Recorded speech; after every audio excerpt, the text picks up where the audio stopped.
Araw-araw talagang busy ang nanay. So, samahan nyo na naman ulit ako sa aking chika ngayong araw.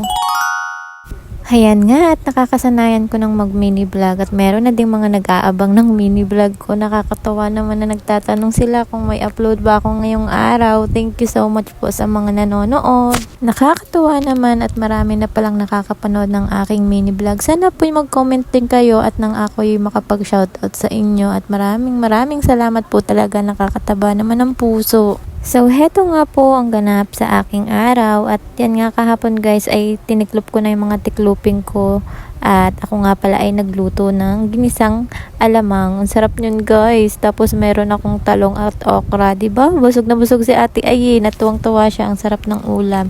And kinaumagahan naman guys ay eto nga pala yung baon ni Ate Ayin. So, may siya, meatloaf at yan nga, gulay na naman. Nagrereklamo talaga siya kapag walang gulay, kaya kailangan may gulay at buti na lang may talong pa. So nilagay ko na nga yan dyan sa kanyang lalagyan at mamaya aalis na siya. Aayusan ko lang siya ng buhok niya guys kasi ngayon ay nahihilig siya sa mga kung ano-anong hairstyle. So pinapanood ko lang yan sa TikTok mga hairstyle na yan at pinapagawa niya sa akin. And cute nga naman, diba? Oh, para hindi rin sabog-sabog yung buhok niya pag uwi niya. And after ko nga namang masikaso si Ate Ayen ay ito nga at dumiretso naman ako dito sa Meralco. Aray ko, tigbayaran na naman ng kuryente at mamaya, ayan na naman ng kasunod, maubusan na naman ng gasol.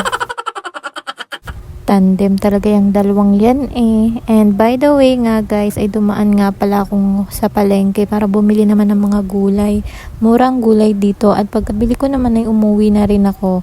And ayan nga pala yung napamili ko mga ampalaya at mga sari-saring gulay. Igigisa ko lang yan. Tapos bumili din ako ng labanos guys. Masarap yung lagyan ng atay at balunan. O diba, may mga gulay na ako, 100 pesos lang lahat yon. And binili ko na din si Ate Ayan ng apple at hindi naman din mawawalan ng pasalubong ang aking mga anak na 4 ang paa. So ayan yung pasalubong nila, dog food. O ayan nanalubong na agad si Zoe. So bali hanggang dito na lang guys. Thank you for watching sa aking mini vlog. Bye bye.